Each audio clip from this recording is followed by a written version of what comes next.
Imagine this.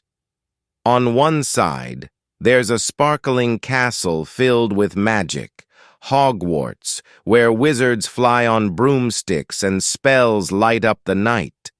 On the other side, picture a dusty bullfighting arena, loud with cheers and danger.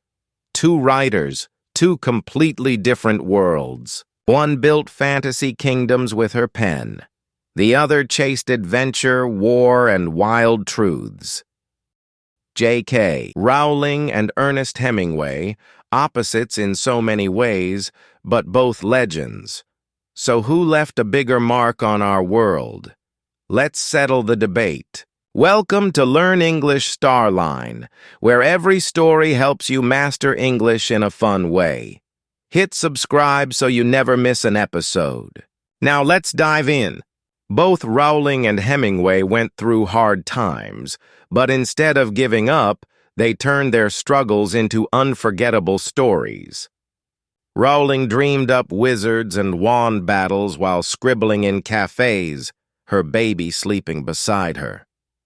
Meanwhile, Hemingway raced through life like an action hero.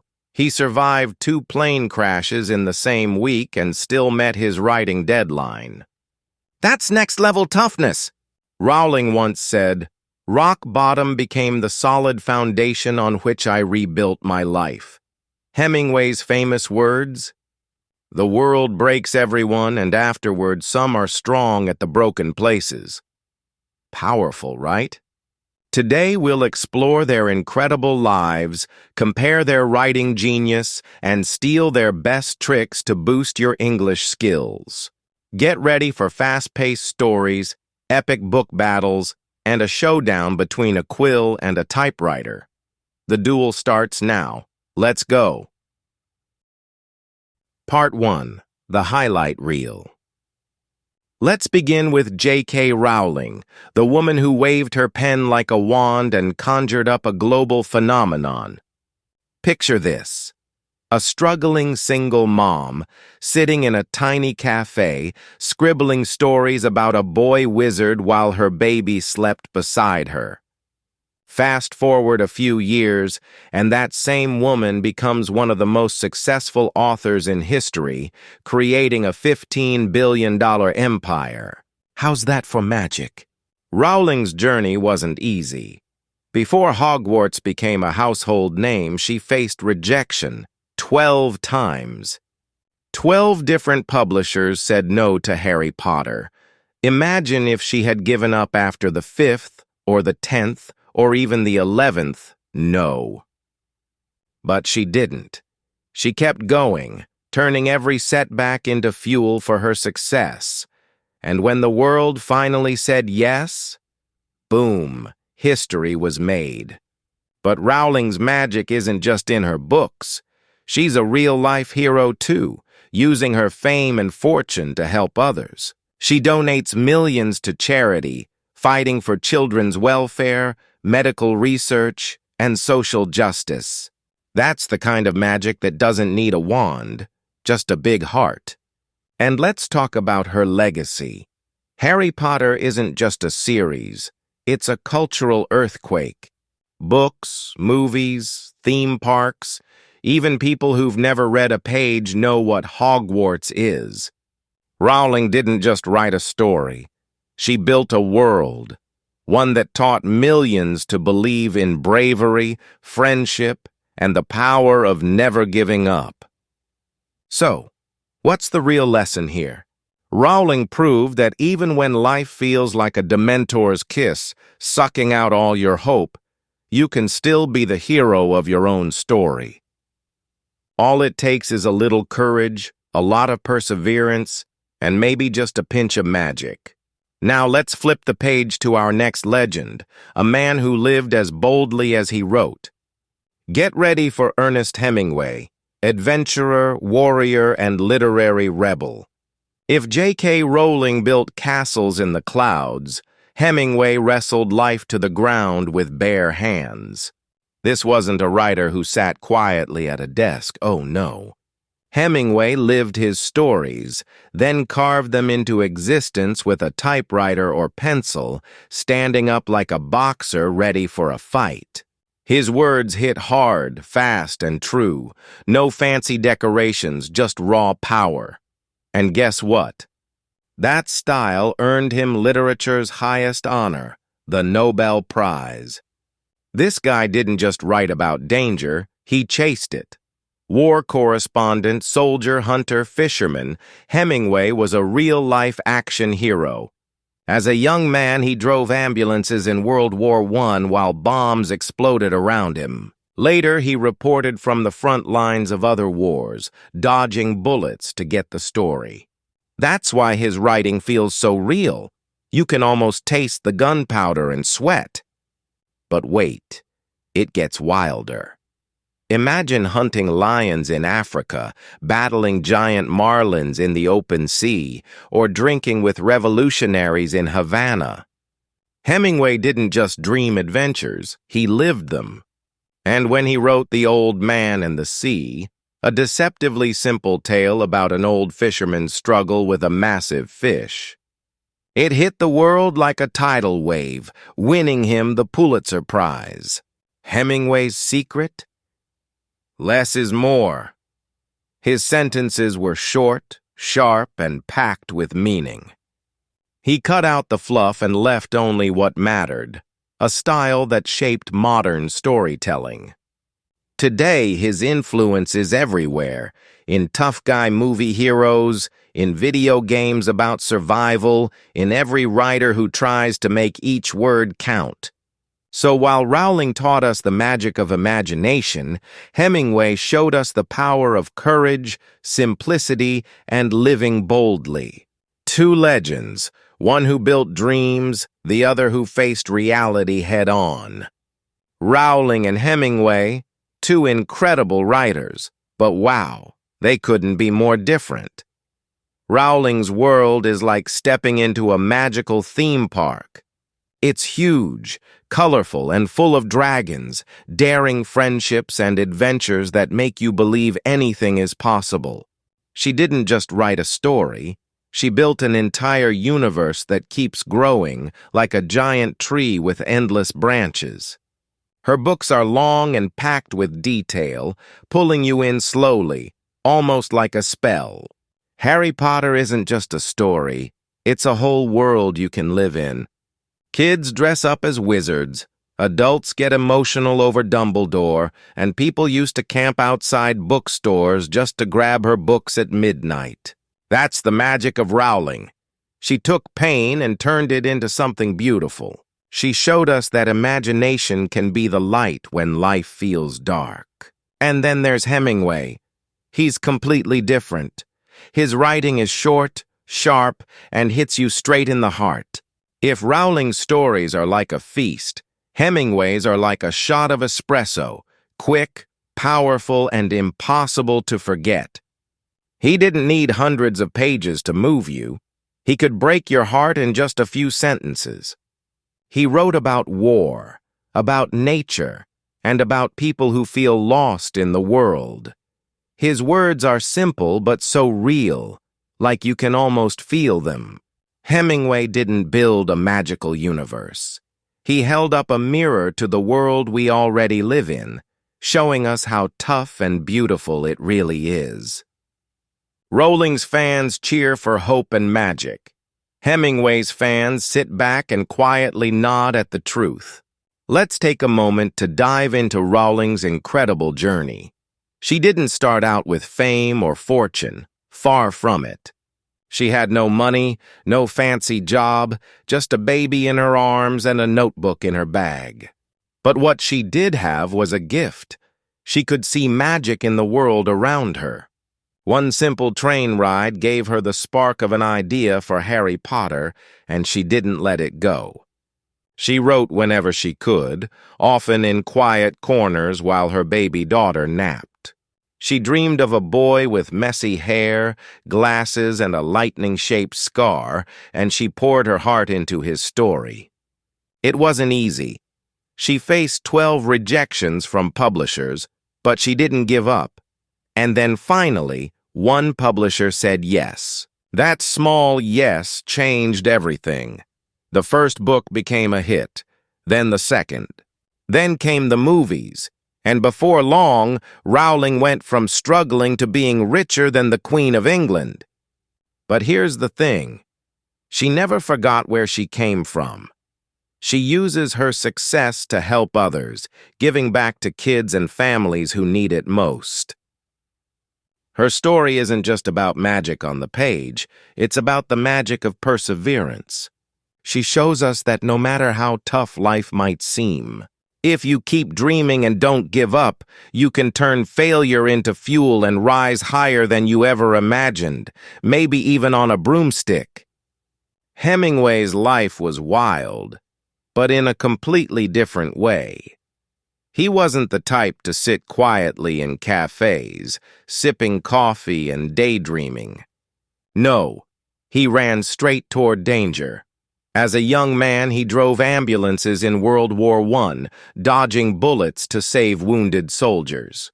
Later, he chased adventure across the globe, hunting big game in Africa, fishing in deep, stormy seas, and throwing himself into situations most people would run from. He had 4 wives, countless adventures, and enough life experiences to fill 1,000,000 stories. His writing matched his life, bold, sharp, and straight to the point. Hemingway believed in saying only what was necessary. He called it the iceberg theory. Show just a little on the surface but hide a whole world underneath. His readers have to think, feel, and dig to find the deeper meaning. That's what makes his books unforgettable. A Farewell to Arms is about love during the chaos of war.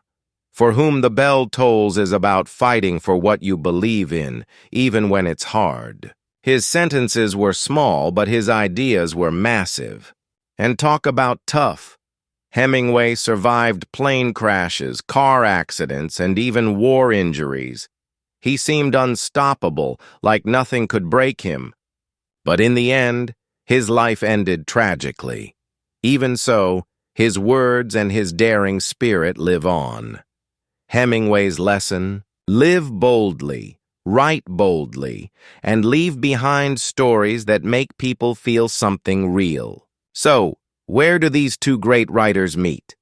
Well, they both went through tough times and came out stronger on the other side. Rowling battled poverty and sadness, while Hemingway faced wars and wild beasts. But here's the magic. They both turned that pain into art. Rowling's art feels warm, full of friendships, hope, and love. Hemingway's art is colder, built on struggle, strength, and survival. She wrote for kids and dreamers. He wrote for adults and doubters. Her books feel like a comforting hug. His feel like a sharp punch. Yet together they show us every side of life, the light and the dark, the big and the small. And for anyone learning English, their writing is pure gold. Rowling gives us playful, creative words like muggle that spark the imagination. Hemingway teaches us the power of short, punchy sentences and action-packed verbs. They're so different, but that's what makes them both masters of their craft.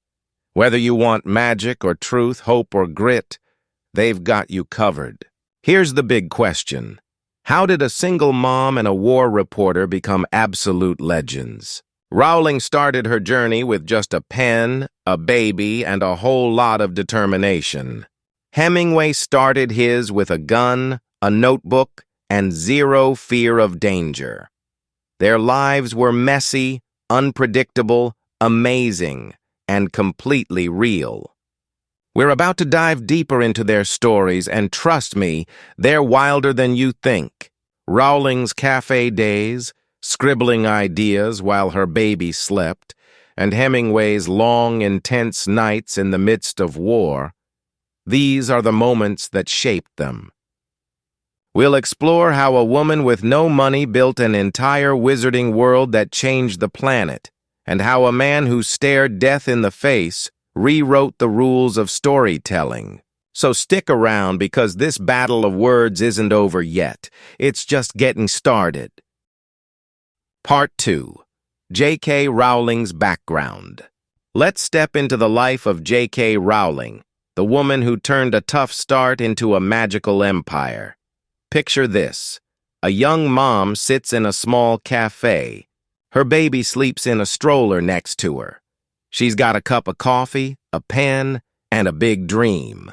This is where Harry Potter was born, not in a castle, but at a wobbly table in Edinburgh, Scotland. Rowling's life wasn't easy back then. She was a single mom with no money, living on welfare. That means the government gave her just enough to eat and pay rent. She felt stuck, like life was a dark tunnel with no light. She even battled depression, a heavy sadness that made every day hard. But she didn't give up. She had resilience. That's the power to keep going, even when you want to stop. Writing was her escape. She'd sit in those cafes for hours, scribbling ideas on napkins and cheap paper. The baby slept, the coffee went cold, and a wizarding world grew in her mind. That's magic in the mundane, finding something special in normal, boring days. Rowling didn't always know she'd be famous. She loved stories as a kid, making up tales for her little sister. But life got tricky. She went to college, worked as a teacher, and then moved to Portugal. There she got married and had her daughter, Jessica. But the marriage didn't last. When it fell apart, she came back to Scotland with almost nothing, just her baby and a suitcase. That's when the idea for Harry Potter hit her. She was on a train, staring out the window, and boom! A boy with glasses and a scar popped into her head. She didn't have a pen, so she kept the story in her mind until she could write it down. That was 1990. For years, she worked on her manuscript, the big pile of pages that would become her first book. She wrote whenever she could, late at night during naps in those cozy cafes. It was slow, hard work, but she loved it. She saw Hogwarts, the big school for wizards. She saw Harry, Ron, and Hermione, friends who'd fight evil together. She poured her heart into every word. But here's the tough part. Getting that book out into the world wasn't easy. Rowling finished Harry Potter and the Philosopher's Stone and sent it to publishers. She hoped someone would say yes. Instead, she got no after no after no, 12 rejections. 12 people said, "This won't sell." Imagine how that felt. Like her dream was slipping away. One letter even said, "Children's books don't make money." Ouch! She could have quit, thrown her manuscript in the trash and walked away. But Rowling had grit. She kept going, sending it out again.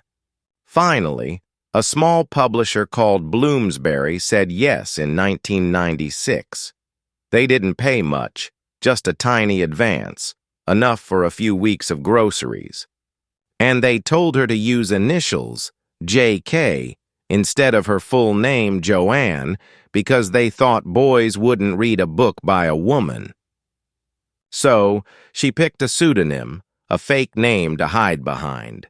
She wasn't famous yet, but the spark was lit. Then, everything changed. The book came out in 1997 and people loved it. Kids stayed up late reading about Harry's adventures. Parents bought copies too. Word spread fast. Harry Potter was special. The first print was small, just 500 books, but soon they couldn't print them fast enough. Sales went up and up, like a rocket shooting to the stars. By the second book, Chamber of Secrets, Rowling wasn't a struggling mom anymore. She was a star. Movies came next, starting in 2001, with Daniel Radcliffe as Harry. Theaters were packed. Fans screamed. Bookstores threw midnight parties for new releases. This was a fandom, a huge group of people crazy about her world. Suddenly, Rowling had money, fame, and a voice. She went from rags to riches, from zero to hero in just a few years. Her bank account grew, but so did her heart. She started giving back, donating millions to help sick kids and poor families. She turned her success into something good for others. Let's talk about those cafe days again. Picture Rowling at her table, hair messy, baby cooing nearby. She didn't have a fancy office or a big computer, just a notebook and a dream. She wrote about Harry facing Voldemort, the evil wizard, while she faced her own battles.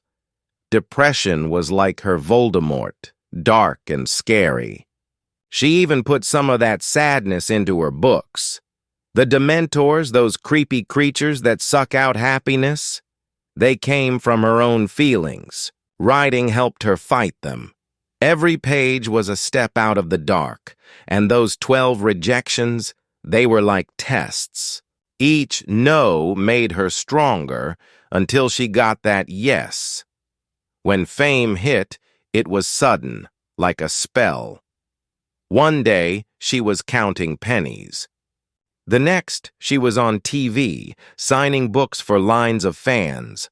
Her life became a fairy tale, but she wrote it herself. What's amazing is how fast Harry Potter grew. The first book sold 300,000 copies in the UK alone. By 2000, millions were reading it worldwide. The movies made billions. Yes, billions. Theme parks opened, like the Wizarding World in Florida, where fans ride broomsticks and drink butterbeer. Rowling's story wasn't just a book anymore, it was a whole universe. She made up words like muggle for non-magic people, and now we all use it. That's power. She took a simple idea, a boy under the stairs, and turned it into a global hit. But she stayed humble. She'd say, "I just wanted to tell a good story." And she did, over and over, with 7 books full of magic, friendship, and hope. Rowling's life teaches us something big. You can start with nothing and end up with everything. She was broke, sad, and alone. But she found magic in the mundane. A cafe table became her throne. A train ride became her spark. She faced depression and beat it with words. She took 12 rejections and turned them into a yes that changed the world. Her resilience is a lesson. Keep going, even when it's hard. And her success? It's not just about money. It's about building something people love, something that lasts. Harry Potter isn't just a story, it's a friend to millions. Rowling went from welfare to wonder, from a nobody to a name everyone knows. That's rags to riches, pure and simple. So that's J.K. Rowling's background, a real-life hero who made her own magic. She didn't have a wand, but she had a pen, and that was enough. Her story shows us that tough times don't last forever. You can rewrite your life, just like she did. Next, we'll jump into Ernest Hemingway's world. Wars, safaris, and a totally different kind of courage. How did a man who ran toward danger become a legend? Get ready because his tale is wild. Part 3. Ernest Hemingway's background. Now let's dive into the wild world of Ernest Hemingway, a man who lived like a hero in his own stories. Imagine a young guy, just 18, driving an ambulance through a war zone. Bombs explode, bullets fly, and he's racing to save soldiers. That's Hemingway in World War I back in 1918. He wasn't fighting with a gun. He was an ambulance driver in Italy, helping the hurt. But war wasn't gentle to him. One day, a bomb went off close, and shrapnel Sharp metal pieces hit his legs. He was hurt bad, but he didn't stop. He carried a soldier to safety, even with blood running down. That's courage, pure and simple. That war shaped him. He saw death, fear, and pain up close, and it stayed with him. Later, he'd write about it, turning chaos into stories. Hemingway was adventurous. He didn't just sit at home. He chased life, and life chased him back. After the war, Hemingway didn't slow down. He moved to Paris in the 1920s, a city full of writers and artists. He was young, tough, and ready to make his mark. He got married. His first wife was Hadley, a sweet woman who loved his energy. They had a son, but Hemingway wasn't a stay-still guy. He started writing, working as a journalist. His words were concise, short, strong, and to the point. He didn't waste time with fluffy stuff. That's how he rolled. His first big book, The Sun Also Rises, came out in 1926. It was about lost people after the war, drinking and wandering. Readers loved it. They saw themselves in his pages, but marriage number 1 didn't last. He fell for Pauline, a rich journalist, and left Hadley. Wife number 2. They moved to America, had 2 sons, and life got bigger. Hemingway wasn't just a writer now, he was a star. Then came the wild stuff. Hemingway loved danger, so he went on African safaris. Picture him in the hot sun, rifle in hand, tracking lions and elephants. He wasn't scared. He was alive. He'd wake up early, hunt all day, then write about it. His stories felt real because they were. In 1933, he sailed to Africa with Pauline, sleeping under stars, facing beasts. He wrote Green Hills of Africa about it, short, punchy tales of man versus nature. That's his style, grace under pressure. He'd say, "Stay calm when it's hard." And he did. Back home, he fished big marlins off Cuba's coast, pulling giants from the sea. He lived in a house called Key West, then later in Havana, drinking rum and typing away. His life was a storm, and he wrote it like a captain. But Hemingway couldn't stay still. Another war came, Spain's Civil War in the 1930s. He went as a war correspondent, writing news while bombs fell. Danger was his fuel.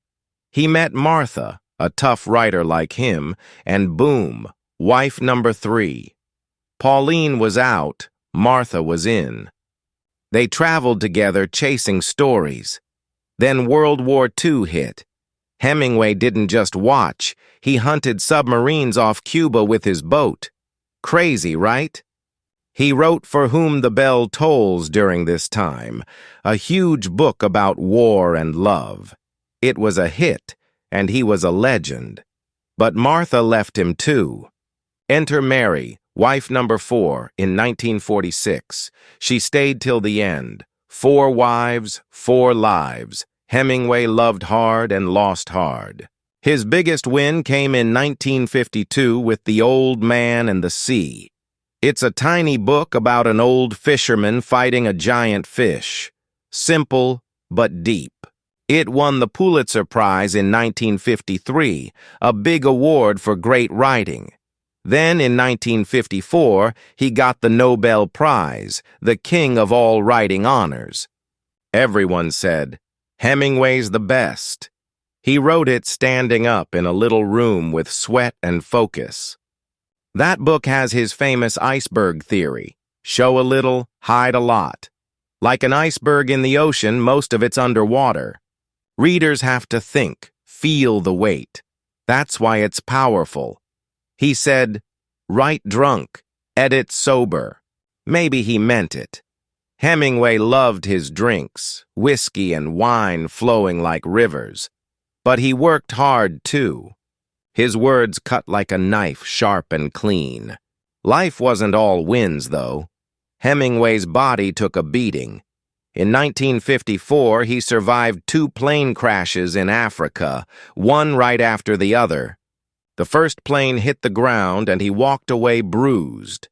The next day, a second plane went down and he smashed his head. Newspapers said he was dead, but he wasn't. He laughed it off and kept going. That's machismo, big, tough man energy. He hunted, fought, and wrote through pain. But inside, things got dark. By the 1960s, he wasn't the same. He moved to Idaho, far from wars and safaris. Depression crept in, like a shadow he couldn't shake. He'd seen too much: war, loss, broken marriages. His head hurt from the crashes. His heart hurt from life. On July 2nd, 1961, it ended. Hemingway took his own life with a gun. It was a tragedy, a sad, quiet end to a loud, bold man. He was 61, but his stories never died. Let's rewind to those war days for a second. Young Hemingway in Italy, dodging bombs, wasn't just a driver, he was a dreamer. He wrote A Farewell to Arms later, about a soldier and a nurse in love. It's raw, real, full of war's mess. That's where he started. Blood and ink mixing together. And those safaris?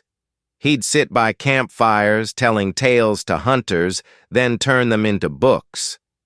His life was his material. 4 wives kept him spinning. Hadley gave him Paris, Pauline gave him money, Martha gave him war, Mary gave him peace. Each one changed him. The Nobel Prize said he was a master, but he'd shrug and say, "Just write what you know." He knew a lot: pain, joy, and everything between. Hemingway's end was dark, but his light still shines. The Old Man and the Sea sits on shelves everywhere. Movies like A Farewell to Arms play on screens. His house in Cuba is a museum now, with his typewriter still there. He was part of the lost generation, people broken by war, searching for meaning. He found it in short sentences and big fights. His tragedy wasn't the end, it was part of his story.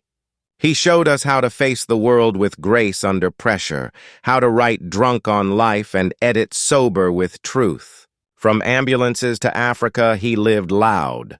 That's Ernest Hemingway, a man who ran toward danger and wrote it down. His life was messy, thrilling, and real. Next, we'll put him head-to-head with Rowling. How do their styles stack up? Get ready for a battle of words. Whimsical magic versus gritty truth. Part 4. Writing Style. Let's put J.K. Rowling and Ernest Hemingway side by side and see how they write. These two are so different, like a wizard's wand and a hunter's rifle. Rowling writes with magic.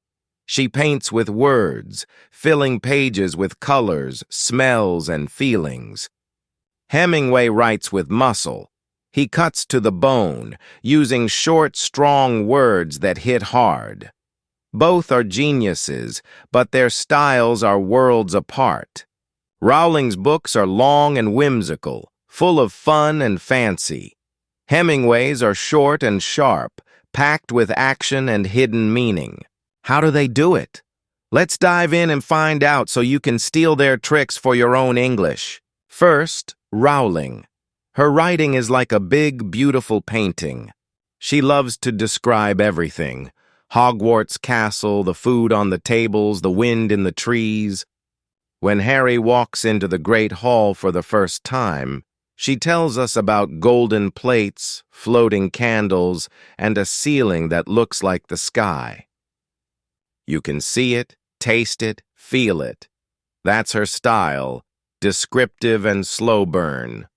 She takes her time, building the story step by step. Her plots unfold like a mystery, with clues and twists that keep you guessing. Is Snape good or bad? What's in the Chamber of Secrets? She makes you wait, and it's exciting. Her words are intricate, fancy and detailed, like a spider web sparkling with dew. She uses big sentences to pull you into her world. Take Harry's first feast. The dish is filled with roast beef, potatoes, Yorkshire pudding, peas, carrots, gravy, and peppermint humbugs. Wow, you're hungry just reading it. That's Rowling painting with words, making every moment big and bright. Rowling loves dialogue, too. Her characters talk a lot. Harry, Ron, and Hermione chat like real friends, joking and arguing. "You're a wizard, Harry," says Hagrid, and it's a line you never forget. She builds suspense with those talks. Secrets spill out slow, keeping you hooked. Her style is whimsical, which means playful and a little strange. She invents words like Quidditch and Hufflepuff, bending English into something new. Her books feel like a warm hug full of wonder and fun. She's not in a rush. She lets the story grow, like a flower opening up. That's why Harry Potter books are thick, sometimes 700 pages. She wants you to live in her world, not just visit. Her magic isn't fast. It's deep, pulling you in with every little detail. Now Hemingway, his style is the opposite, like a quick punch. He doesn't paint big pictures. He shows you just enough and lets you figure out the rest. His writing is sparse, meaning few words, but they're strong. Take Hills Like White Elephants.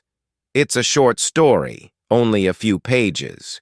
A man and a woman sit at a train station talking about something big, but Hemingway doesn't say what. The hills across the valley were white in the sun, he writes. That's it. No long descriptions, no fancy colors, but you feel the heat, the tension. That's his trick. Show, don't tell. He doesn't explain feelings. He shows them in actions. The man drinks beer. The woman looks away. You know they're upset, but you have to think about why. That's subtext, meaning hidden under the words, like treasure you dig for. Hemingway's stories are action-driven.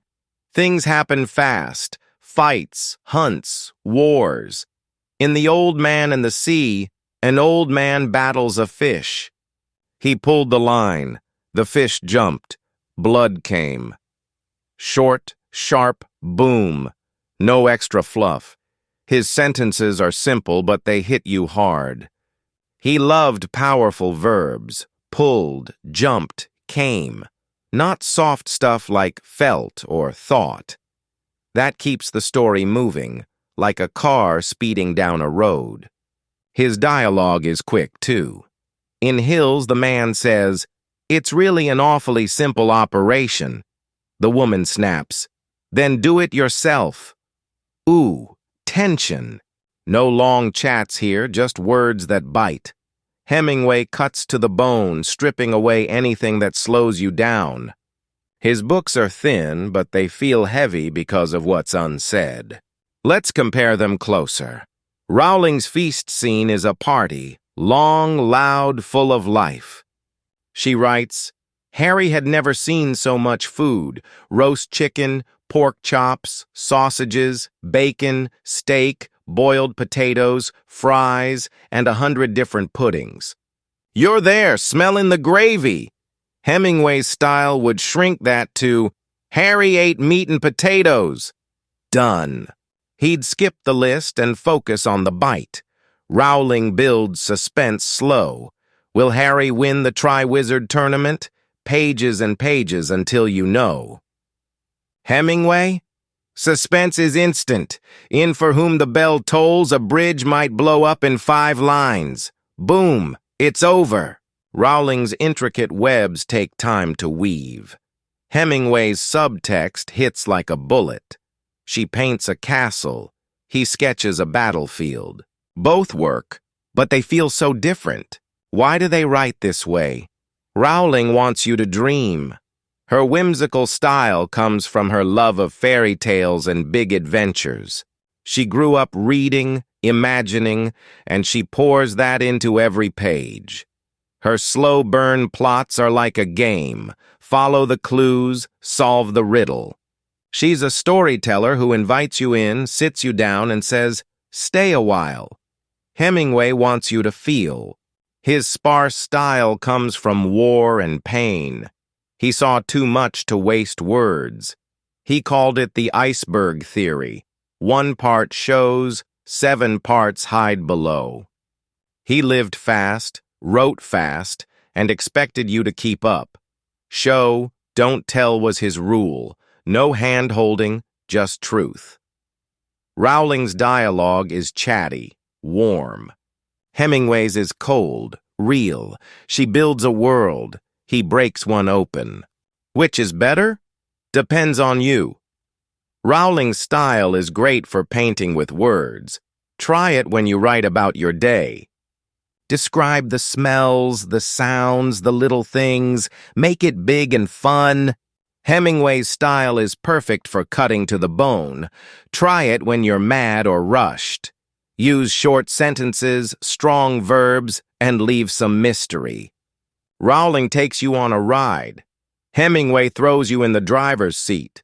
Her suspense grows like a storm cloud, his hits like lightning. Together they show us 2 ways to tell a story, one long and magical, one short and tough. Let's see it in action. Rowling.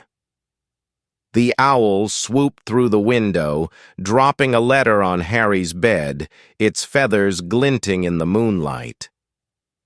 Pretty, right? Hemingway. The owl flew in. It dropped a letter. Harry grabbed it. Same moment, different feel. Rowling's intricate, whimsical touch makes it glow. Hemingway's sparse, action-driven snap makes it fast. Both are masters. One fills the page, one empties it. You can learn from both. Paint with words like Rowling when you want to dream. Cut to the bone like Hemingway when you want to fight. So that's their writing style showdown. Rowling's descriptive, slow magic versus Hemingway's sparse, quick truth. Next, we'll compare their themes. What big ideas hide in their stories? Get ready for good versus evil and man versus nature. Part 5, Themes. Now let's look at the big ideas in J.K. Rowling's and Ernest Hemingway's stories, themes that make you think and feel. Themes are like the heart of a book, the messages hiding inside. Rowling and Hemingway tell different tales, and their themes show us 2 sides of life. Rowling's world is full of light in the darkness, good fighting evil, friends sticking together, hope shining through. Hemingway's world is tougher, man battling nature, wondering what life means, feeling lost after war. Both hit you hard, but in totally different ways. Let's jump in and see what they're really saying. First, Rowling. Her biggest theme is good versus evil. In Harry Potter, it's clear. Harry is good, Voldemort is bad. Harry's a brave kid with a scar, fighting a dark wizard who wants power and death. Every book is a battle between right and wrong. Will Harry win? Can love beat hate? That's morality, knowing what's good and what's bad. Rowling makes it big and loud, like a war between light and dark. Think of the Death Eaters with their scary dark mark, sneaking around, versus Dumbledore's army, training to fight back. It's not just magic, it's a lesson. Good people stand up even when it's hard. She shows us courage isn't just for heroes, it's for everyone. Harry's not perfect, but he tries, and that's what counts. Another huge theme for Rowling is friendship. Harry doesn't win alone. He's got Ron and Hermione. They're a team, like 3 legs on a stool. Ron's funny and loyal, Hermione's smart and bossy, and Harry's the leader who needs them both. They fight, they laugh, they save each other. In Prisoner of Azkaban, Hermione uses her time turner to help Harry rescue Sirius. In Deathly Hallows, Ron comes back after leaving, proving friends don't quit. Rowling says friendship is power. It's the glue that holds you together when evil comes knocking. It's not just kids' stuff, it's real. Friends lift you up when life's dark, and Rowling makes you feel that warmth on every page. Then there's hope in darkness. Rowling's stories start tough. Harry's an orphan, living under the stairs, treated like dirt. Life's unfair, but it gets better. He finds Hogwarts, friends, a family he never had. Even when things go wrong, Sirius dies, Dumbledore falls, hope stays alive. Rowling wrote Harry Potter during her own dark days, with no money and a baby to raise. She put that hope into her books. The Dementors, those soul-sucking monsters, come from her sadness, but Harry beats them with a Patronus, a burst of light. That's her message. No matter how bad it gets, there's light in the darkness. You can fight back, find joy, keep going. Her stories are an allegory, a big picture of life, where hope wins if you believe. Now, Hemingway. His themes are heavier, like rocks in your pocket. His big one is man versus nature. Think The Old Man and the Sea. An old fisherman, Santiago, fights a giant marlin for days. The sea's wild, the fish is strong, and Santiago's alone. Nature doesn't care. It's big, tough, and doesn't stop. Hemingway loved that fight. He hunted lions, fished sharks, faced storms. His stories say, nature's a test. You push against it, and it pushes back. Santiago loses the fish to sharks in the end, but he's still a hero. Why? He fought with courage. Hemingway shows us humans are small, but we're stubborn. We stand up to waves, winds, and beasts, even if we don't always win. Next is existentialism. What's the point of life? Hemingway asks big questions. In A Farewell to Arms, a soldier loves a nurse during war, but she dies. War's messy, love's fragile, and nothing lasts. He wonders, why bother? That's existential. Thinking about meaning when life feels empty. Hemingway saw war up close. World War I Spain, World War II. He saw friends die, cities burn. His characters feel lost, like there's no big answer. In Hills Like White Elephants, a man and woman talk around a tough choice, abortion. But Hemingway doesn't solve it. He leaves you hanging, thinking. Life's not neat. It's raw and you face it alone. That's his naked truth. No sugar, just reality. Then there's The Lost Generation. Hemingway wrote about people broken by war, drifting after World War I. In The Sun Also Rises, Jake and his friends drink, travel, love, but they're empty. War took their hope, left them wandering. Hemingway was part of that group, young, tough, but scarred. He shows their isolation, feeling alone even in a crowd. His characters hunt for courage in a world that doesn't care. Like Santiago with his fish, they keep going, but it's hard. Hemingway's Lost Generation is a warning. War breaks more than bodies, it breaks spirits. Yet he finds beauty in that struggle. They're tough at the broken places, he'd say. Let's stack them up. Rowling's good versus evil is loud. Wizards clash, wands spark, good wins. Hemingway's man versus nature is quiet. Santiago pulls his line, the sea waits. Rowling's morality is clear. Be good, fight bad. Hemingway's existentialism is murky. What's good? What's bad? Who knows? Friendship drives Rowling. Harry's gang beats Voldemort together. Hemingway's isolation cuts deep.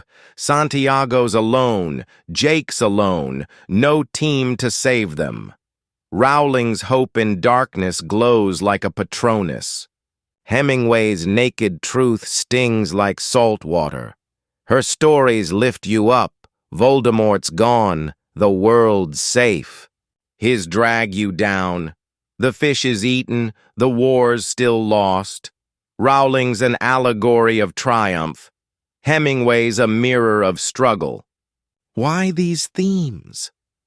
Rowling wrote from pain, poverty, depression, but she dreamed of better. Her good versus evil comes from wanting justice. Her friendship comes from needing love. Her hope comes from surviving. Hemingway wrote from war, bombs, blood, loss. His man versus nature comes from fighting the wild. His existentialism comes from doubting everything. His lost generation comes from seeing friends fade. Rowling builds a world where good wins. Hemingway tears one apart to show what's real. She's light in the darkness. Believe and you'll shine. He's naked truth. Face it and you'll stand. Picture this. Rowling's dark mark floats in the sky, evil coming fast. Hemingway's lone fisherman pulls his boat, nature pushing back. Her wizard battles scream hope. Harry versus Voldemort, wands blazing. His war scenes whisper despair, soldiers versus bombs, silence after. Both are brave, but Rowling's courage is loud, Hemingway's is quiet. Her themes hug you. His challenge you. You can learn from both. Write about hope like Rowling or dig for truth like Hemingway. So that's their theme showdown. Rowling's good friends and hope versus Hemingway's nature, questions, and loss. Next, we'll see how they change the world. Get ready for cultural impact. Part 6. Cultural impact. Let's talk about how J.K. Rowling and Ernest Hemingway changed the world, not just with books, but with ideas that spread everywhere. Their cultural impact is huge, like waves crashing far beyond the page. Rowling turned kids' stories into a global phenomenon, something so big it's still growing. Hemingway shaped how we write news and tell tough tales in movies and games. Both are icons, famous faces that mean something special. Rowling's impact is timeless and fun. Hemingway's is timely and gritty. How did they do it? Let's dive in and see their mark on our lives. First, Rowling. She redefined children's literature, made it bigger, bolder, better. Before Harry Potter, kids' books were short, simple, maybe a little boring. Then came 1997, and Harry Potter and the Philosopher's Stone hit shelves. Suddenly, kids were reading 400-page books, staying up late, begging for more. Parents read them too. Rowling proved kids could handle big stories, magic, danger, even death. She mixed fun with deep stuff, friendship, loss, fighting evil. That changed everything. Publishers saw money in kids' books, and writers started dreaming bigger. Harry Potter wasn't just a story. It was a franchise, a giant world that grew and grew. 7 books turned into 8 movies, billions at the box office. Then came theme parks, places like the Wizarding World in Florida and Japan. Fans ride broomsticks, sip butterbeer, wear robes. It's real magic. Rowling's impact didn't stop there. Fan conventions popped up, huge parties where people dress as Harry or Hermione, trade wands, talk spells. Think Comic-Con, but with Hogwarts vibes. Her books sold over 500 million copies worldwide, 500 million. That's a diaspora, a big spread of fans across countries, languages, ages. Kids in China, Brazil, India, they all know Muggle. She made reading cool again, not just for nerds, but for everyone. Movies brought her words to life. Daniel Radcliffe as Harry, Emma Watson as Hermione, big stars born from her pages. Spin-offs came too, like Fantastic Beasts, keeping the magic alive. Her story is a global phenomenon. Everywhere you look, there's a lightning scar. Rowling turned a cafe dream into a world we live in, timeless and growing every year. Now Hemingway. His impact is different, less flashy, more deep. He shaped modern journalism, how we write news today. Back in the 1920s, Hemingway worked as a reporter, covering wars and big events. He didn't mess around. His words were short, clear, true. The war started, men died, rain fell. That's it. Before him, news was long, fancy, full of fluff. Hemingway said no, cut the fat, tell the facts. Editors loved it. Readers got it fast. Today, when you read a quick headline or a sharp article, that's Hemingway's echo. He was a war correspondent in World War I Spain, World War II, dodging bullets to get the story. His style stuck. Journalists still follow his rules. Be simple, be real. Hemingway's reach goes beyond news. He's an icon in books and films. His stories adapt everywhere. The Old Man and the Sea became a movie in 1958, with Spencer Tracy fighting that fish. A Farewell to Arms hit screens twice, showing love in war. For Whom the Bell Tolls got Gary Cooper in 1943, all about courage. These adaptations kept his name alive. Hollywood loves his grit. His books aren't long, but they're timeless. People still read them, teach them, quote them. The world breaks everyone, he wrote, and we nod because it's true. His houses, like in Key West and Cuba, are museums now, with typewriters and fishing rods on display. Fans visit, feeling his ghost. Hemingway's influence even hits video games. Think Call of Duty, war scenes, tough guys, no nonsense. That's his vibe. His lost generation idea, people broken by war, lives in those soldiers running through smoke. Movies like The Deer Hunter or Saving Private Ryan owe him too. Short words, big feelings, raw fights. And get this, every year there's a Hemingway look-alike contest in Florida. Old guys with white beards and fishing hats compete to be him. It's funny, but it shows he's still here. His cultural impact isn't loud like Rowling's. It's quiet, strong, timely. He fits the moment, then and now. Let's compare them close. Rowling's a global phenomenon. Her franchise touches kids, adults, parks, films, cons. She redefined kids' books into something huge, 500 million copies, theme park lines a mile long. Hemingway's quieter. His books sell less, but they shape how we write and fight in stories. Rowling's timeless. Harry Potter feels fresh forever, a world you step into. Hemingway's timely. His war tales fit the 1900s, but they still bite today. Her diaspora is massive. Fans in every corner wearing Gryffindor scarves. His is smaller. Writers, filmmakers, gamers nodding to his style. Rowling's an icon of joy, smiling kids with wands. Hemingway's an icon of grit, tough guys with scars. How'd they do it? Rowling's impact comes from hope. She wrote Harry Potter in hard times, no money, sad heart, and gave us a hero who wins. That hope spread.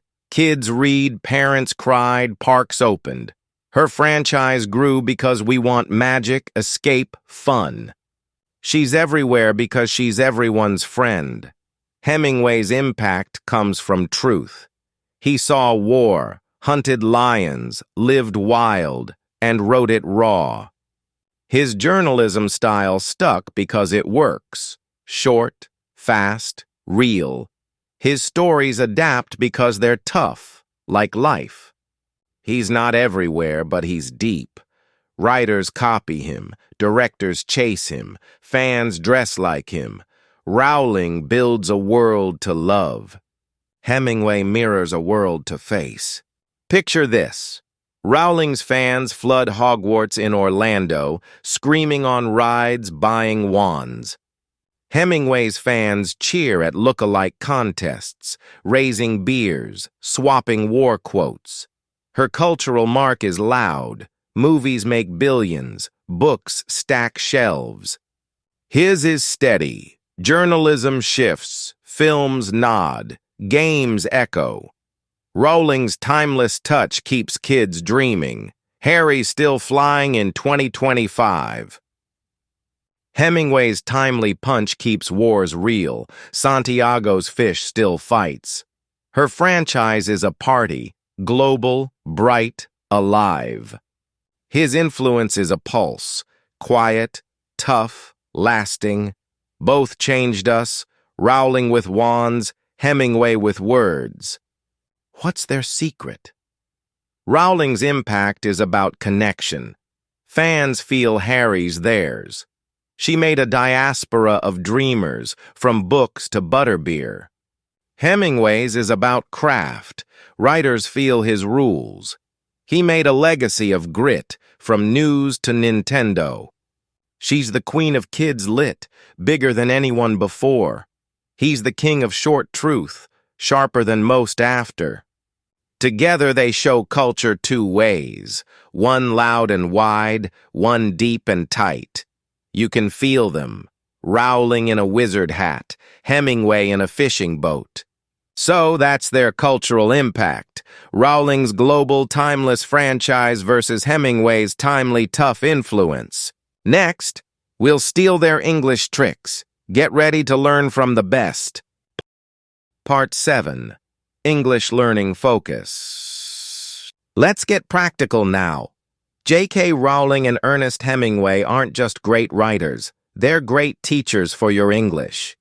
They've got tricks you can steal to make your writing fun, strong, and clear. Rowling loves to play with words. She invents new ones and uses cool British slang. Hemingway keeps it simple. He sticks to short sentences and powerful verbs. Both can help you master English, whether you want it magical or punchy. We'll break down their secrets and give you tips to try. Get your pen ready. This is where you shine. First, Rowling's tricks. She's a word wizard. She makes up new vocabulary like it's magic. This is called neologism, creating words that didn't exist before. Think muggle. It means a non-magic person in Harry Potter. Before her, no one said it. Now it's in dictionaries. She invented Quidditch, too, a crazy sport with brooms and balls. And Hogwarts, a school name that sounds old and mysterious. These words are vivid. They paint a picture in your head. Rowling's neologisms make her world feel real, like you could visit. You can try this. Make up a word for something fun, like snackzoid for a snack monster. Write it in a sentence. The snackzoid ate all my chips. See? It's playful and easy. Rowling also loves British dialect, slang that's super UK. In her books, Ron says bloody hell when he's shocked. It's a British way to say, wow, that's crazy. Hagrid says you're instead of your. It's rough, friendly, real. Rubbish means trash or nonsense, like, that idea's rubbish. She uses these to show who's talking. Ron's a regular kid. Hagrid's a big softy. Dialect makes her characters alive like friends chatting. You can use slang, too. Try cool or awesome for happy, yuck for bad. Write, This cake is awesome, but the rain is yuck. It's fun and sounds natural. Rowling says, master the magical, play with words, twist them, make them yours. Here's an example from her. In Philosopher's Stone, she writes, Harry caught the snitch in a brill swoop and the crowd went bonkers. Brill is British for brilliant. Swoop is a fast move. Bonkers means wild. It's vivid, full of life. She mixes real words with her own, like snitch, a tiny flying ball. That's her trick. Blend new and old, keep it exciting. You can do it too. Try this prompt. Invent a magical pet and describe it. Maybe, my Fluffle flew high, its sparkly wings all wonky. Fluffle is yours. Wonky is British for weird. See how it pops? Rowling's style makes English a game. Jump in and play. Now, Hemingway's tricks. He's the opposite. He loves brevity, keeping it short and simple. His sentences are tiny but strong, like little punches. In The Old Man and the Sea, he writes, he pulled the line, the fish fought, he won. 3 sentences, boom, done. No long explanations, just action. That's his rule. KISS. Keep it simple, student. He cuts extra words, makes everyone count. You can try this when you're mad or rushed. Instead of, I was very tired after school, write, I came home, I slept. Short, clear, strong. It's easy to read, easy to feel. Hemingway's secret weapon is powerful verbs, words that move. He skips soft stuff like felt or thought, and picks fighters like ran, hit, grabbed. In Hills Like White Elephants, he writes, she stood. He drank. The train whistled. See those verbs? Stood, drank, whistled. They shove the story forward. No fluff, just power. You can do this too. Instead of I was happy, write, I jumped, I laughed. Verbs make it vivid. You see it happen. Try this prompt. Describe a busy day with strong verbs. Maybe, I raced to school, I wrote fast, I ate lunch quick. Boom, it's alive. Hemingway says keep it simple, hit hard. He uses metaphor too, little comparisons that stick. In Old Man he writes, the fish was a silver mountain. No long chat, just a flash of a big shiny fish. It's short but deep. You can try metaphors. Instead of, the sun is bright, write, the sun is a fire, small, strong, cool. Hemingway's trick is brevity with punch. Say less, mean more. His sentences are like bullets, fast and sharp. You don't need big words or long lines, just truth that bites. Practice this. Write about rain in 3 short sentences. Maybe, rain fell, puddles grew, I ran. Done. That's Hemingway's power. Let's compare them. Rowling's line. The owl swooped low, its feathers a glittery blur in the moonlight. It's long, magical, full of sparkle. Hemingway's take. The owl flew, it dropped the letter, Harry grabbed it. Short, simple, straight. Rowling's neologism like muggle adds fun. Try sleepzoid for a nap lover. Hemingway's brevity cuts it down. Try I slept instead. Her dialect says bloody brilliant. You say super cool. His verbs say he fought. You say I kicked. Rowling's vivid style paints a big picture. Hemingway's metaphor flashes a small one. She masters the magical, twist words, stretch them. He keeps it simple, shrink them, sharpen them. Here's a try this for Rowling. Write, make up a magic school and name it. Maybe, Starwick buzzed with spells, its towers all wobbly. Fun, right? Now, Hemingway, describe a fight in 3 lines. Maybe, he swung, she ducked, blood dripped. Strong, right? Mix them. The Glimmercat pounced brill, claws a blur. I dodged, it roared. Rowling's sparkle, Hemingway's snap. Together, they rock. You can use both. Play with words when you're happy, cut them when you're fast. Why do they work? Simple. Their tricks match their stories and their lives. Rowling's magic is big, wild, and alive. She uses made-up words and playful slang that hook you like casting a spell. She wrote Harry Potter as a way to escape her struggles, and her words pull you into that same world of wonder. Hemingway, on the other hand, keeps it raw, real, and quick. His short sentences and strong verbs grab you like a punch to the gut. He wrote about war and survival because that's what he knew, and his words push you through, even when it's tough to read. Rowling is a dreamer. Her English dances and sparkles. Hemingway is a fighter. His English strikes and cuts to the core. But here's what they both teach us. Twist words for fun, or trim them for force. Both styles are powerful in their own way.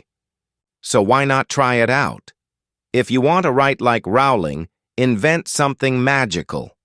Maybe frost juice sparkled blue, fizzing like fireworks. If you want to channel Hemingway, tackle something simple but intense. Maybe wind screamed, waves crashed, the boat shook. Feel the difference? Rowling's words create wonder. Hemingway's words create impact.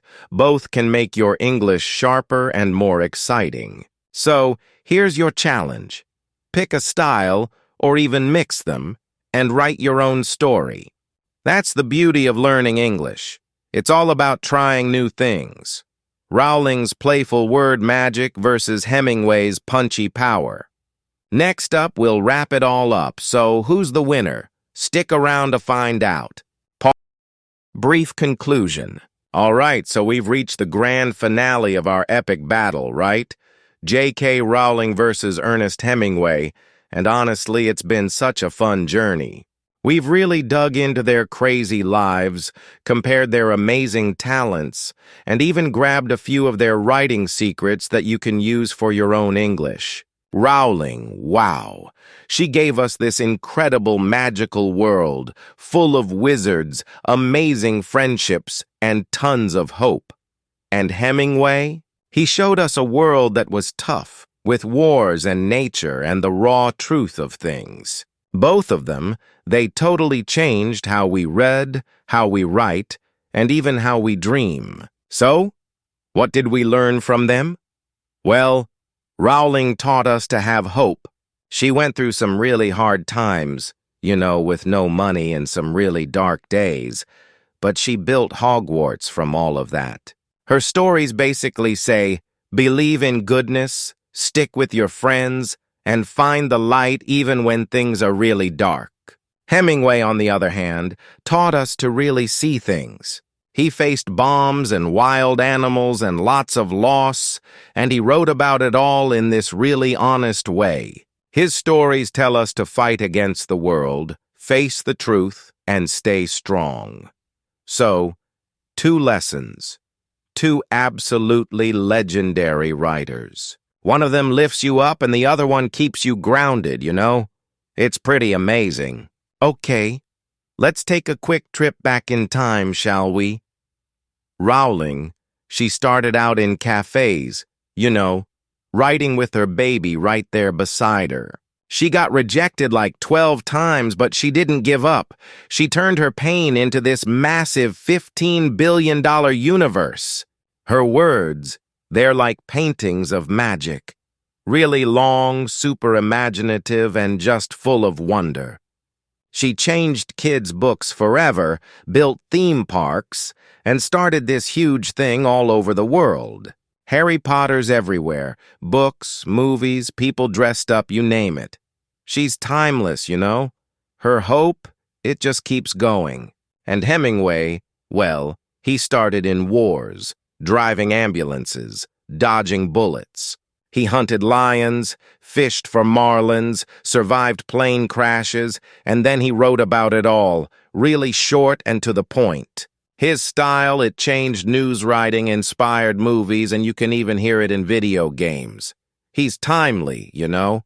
His truth, it fits right into any kind of fight. So, Rowling's the dreamer who basically rewrote her own life story. And Hemingway's the warrior who showed us what our own stories can be. Their writing styles? Oh my goodness, they're so different.